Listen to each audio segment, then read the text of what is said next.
तो हमारे साथ शिक्षिका हैं, आइए इनसे जानते हैं पहले इनके बारे में, फिर कैसे सोचा उनके बारे में भी जानते हैं। क्या नाम हुआ आपका? जी, मेरा नाम खुशबू कुमारी है। कहाँ से हैं आप? हम यही राधानगर कटोरिया मेरा प्रखंड हुआ और बांका और जिला। सबसे पहले आपसे ये पूछना चाहेंगे, आप शिक्षा के जगत से कब से जुड़े हैं? 2013 में हम यहाँ आए थे, मेरा पहला ज्वाइनिंग यही है और 2013 से अब तक कार्यरत इस विद्यालय में है।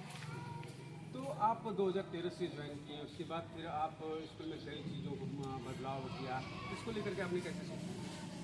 जी, कहते हैं कि किसी का नेचर जो होता है उसका बचपन से बन के उसके साथ रहता है। तो जब मैं यहाँ पे आई थी तो शुरुआती दिनों में थोड़ा हेजिटेशन था, बहुत कम उम्र में जॉब लगा था, तो वो बच्चों से घुलने मिलने में थोड़ा 1 साल का वक्त लगा। उसके बाद जब मैं घुल मिल गई तो पूरी तरह से इन लोगों का दोस्त बन गई और तब से लेकर आज तक मैं इसी तरीके से पढ़ा रही हूँ, जिससे कि बच्चों को अच्छे से समझ में आ जाए, इनकी भावनाओं को समझते हुए इन्हें मैं शिक्षा दान देती हूँ। आप लगातार कई बार सोशल मीडिया पे वायरल हो चुकी है, तो इस बार आपने क्या किया जो इसमें वायरल हो रहा है?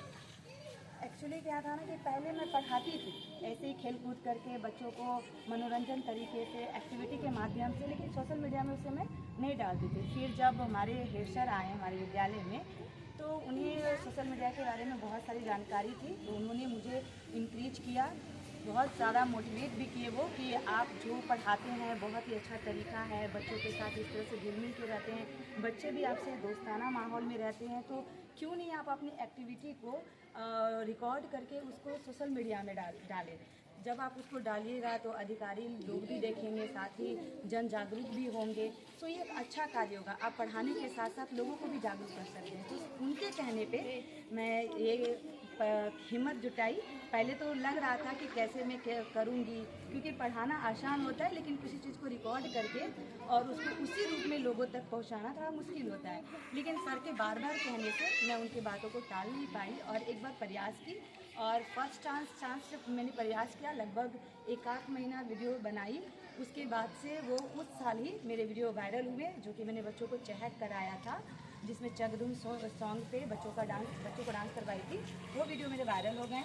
फिर नेक्स्ट ईयर भी वीडियो पुस्तक गैसेट से रिलेटेड था, वो भी वायरल हुआ और अभी जो रिसेंट में आप आए हैं, जो मैं बच्चों को मात्रा का ज्ञान दे रही हूँ, डांस के माध्यम से पढ़ा रही हूँ, संगीत के माध्यम से पढ़ा रही हूँ और बच्चे काफ़ी उत्साहित रहते हैं। तो उनके उत्साह को देखकर मेरे अंदर वो मनोबल बढ़ता है कि बच्चे मेरे इस तरीके से पढ़ाने से वो खुश होते हैं और बच्चों को भी लगता है कि हम इस तरह के खुश होकर पढ़ते हैं, उत्साहित होकर, तो मैम के अंदर पे जो है वो क्या बोलता है, उत्सुकता जागरूक होता है। तो एक हम और मेरे बच्चे हैं एक दूसरे के गुणों को आदान प्रदान करते हैं और इस तरह हमारा पढ़ने पढ़ाने का जो तरीका होता है वो काफ़ी सरल और सुगम हो जाता है। अच्छा, इससे आप जो इस चीज़ को अपनाया आपने, तो इससे क्या प्रभाव पड़ रहा है आसपास के ग्रामीण मेरे उनके अभिभावक को और बच्चों को?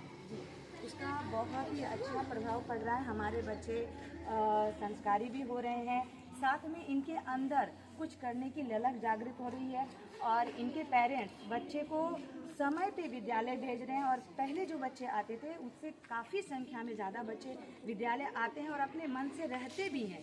उन्हें अगर किसी वजह से जल्दी घर जाने को कह भी दिया जाए तो काफ़ी बच्चे होते हैं वो जाने के मन में रहते नहीं हैं, लेकिन वो टाल भी नहीं सकते, वो चले जाते हैं। लेकिन बहुत सारे बच्चे रह जाते हैं, उनको काफ़ी विद्यालय में अपनापन महसूस होता है और सच में हमारा जो ये विद्यालय है वो एक परिवार का रूप है।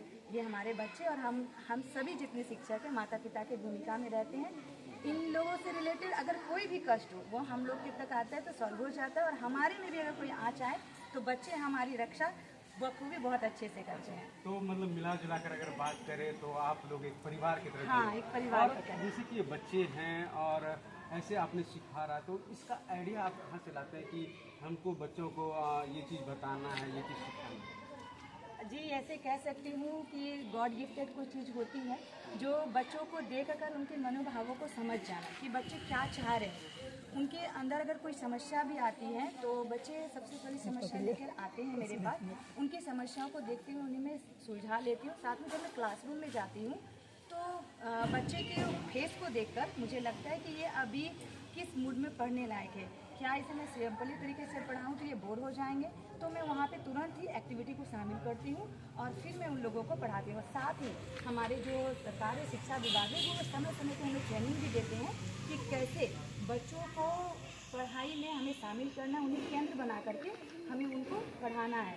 तो चहट खासकर छोटे बच्चों के लिए आया कि उनको एक्टिविटी के माध्यम से ही पढ़ाएं ताकि वो बोर फील ना करें, वो स्कूल से भागे नहीं, वो डरे नहीं। और वो ट्रेनिंग भी हमारे बहुत काम आए। साथ ही अपना जो नेचर होता है वो नेचर की वजह से ऐसा कर पाए।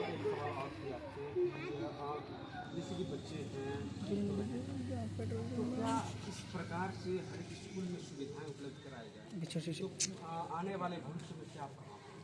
आने वाला भविष्य इतना उज्जवल रहेगा कि हमारे बच्चे जो अभी कई लोग जो है बेरोजगारी के लिए तड़प रहे हैं, तरस रहे हैं, उन्हें कोई रोज़गार नहीं मिल रहा है, यदि इस तरह से बच्चों को बचपन से ही शिक्षा दिया जाए तो वो सबसे पहले तो उनको बेरोजगारी सताएगी नहीं। साथ में हमारा एक खूबसूरत सा ये संसार बनेगा जहाँ सभी कोई प्रेम से रह पाएंगे, एक दूसरे का सहयोग की भावना होगी, ना कि एक दूसरे के प्रति ईर्ष्या रहेगा। एक दूसरे को तोड़ने की जो इंसान का जो एक भावना हो जाता है वो भावना भी नहीं रहेगा। क्योंकि बच्चों को अगर बचपन से हम दोस्त बनाना सिखाते हैं या दोस्त बन के रहते हैं, उनका हमदर्द बन के रहते हैं, तो वो भी वही चीज़ सीखकर जब वो बड़े होंगे तो अपने से छोटों का वैसे ही व्यवहार करेंगे। तो निश्चित तौर पर धन्यवाद। जैसे कि आपने अभी सुना इनकी खुद का जो मन में सोचते हैं वही करते हैं और इनकी अच्छी सोच इस विद्यालय के भविष्य को बदल दिया है और लगातार 2013 से इन्होंने एक अच्छी प्रयास किया और अब यहाँ के जो प्रधानाध्यापक महोदय उनसे बातचीत करते हैं।